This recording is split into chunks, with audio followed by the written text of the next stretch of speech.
My name is John, and I'm with In Transit Studio. So I cover everything from content creation for local cafes and coffee shops to roasteries. And I usually shoot with a Sony A7C, but I'm here with my friends at UC Camera Exchange talking about the Sony A7R V. So today I'm doing more product shoot for one of my clients here, kind of covering different coffees that they're offering and stuff like that. So really, like, when I started doing photography, where I'm at now is based off of me running coffee shops and social media being a key part of how you marketed, how you communicated, how you sold your products. So that's kind of what I'm doing now, is just more focusing on how to help those small businesses to gain traction, especially on social media. Why did you choose Sony? I stuck with Sony, one, because of just the quality. Like, I can kind of mimic a lot of what other cameras kind of focus on color-wise, things like that within the camera. I also really like Sony just for the quality itself as far as being a hybrid shooter. So I do a lot of video and photos, so it's probably one of the better cameras I've worked with and tried for both video and photo within one body.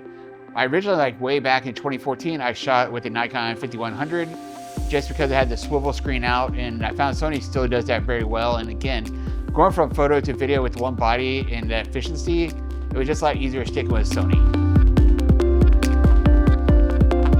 My favorite type of coffee is going to sound very generic, but the one in front of you.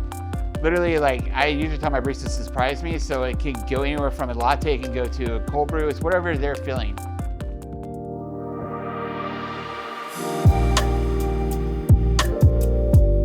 So the other thing with hybrid shooting is I focus a lot on the video quality itself, especially since a lot of my stuff goes on social media platforms, and also like different YouTube, and also trying to work into some commercial spaces right now as well.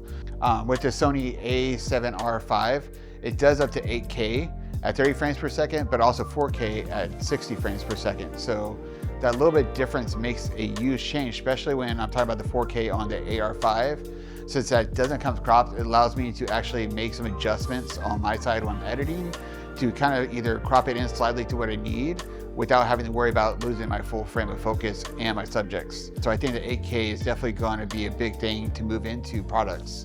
Because when you talk about doing products like videography versus photography, and especially now again talking about content creation and social media, like, you have to think about it, that's what's going to capture some of the depth of field that you need to get people's attention. Because especially when you talk about younger generations, they get kind of captured by that movement and what's there.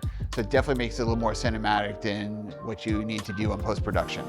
So the other thing kind of cool about the A7R V is that, especially with the video side, is that they introduced S-Log3. So even more dynamic range, stuff like that. So again, going to post-edit, you're gonna actually not have to work so hard to get what you want out of it, but also have this beautiful color tone.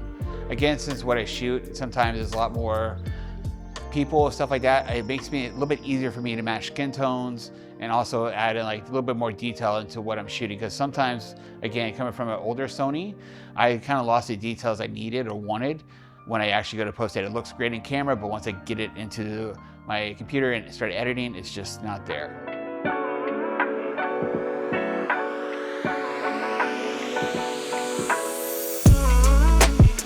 With it being a 61 megapixel camera, it allows me to actually crop down my photos without losing detail. Especially, like, again, I do kind of candid style photos inside of a coffee shop, or like we're here where it may be a little bit tighter shot and I have a super wide angle lens. Like right now I'm using the G Master 24-70. So if I need to shoot 24 and have a little bit on the edges, it allows me to crop it down just slightly to actually get what I want and what I need out of the photo. So with that one, the high resolution, they can kind of put it on any type of billboard or especially video screen that they wanted to without having to worry about losing that detail when it gets blown up. Compared to where I'm shooting now with that 24 megapixel, you lose a lot of detail. I've lost a lot of detail and had to crop in way too much and lose the composition that I originally set out to get.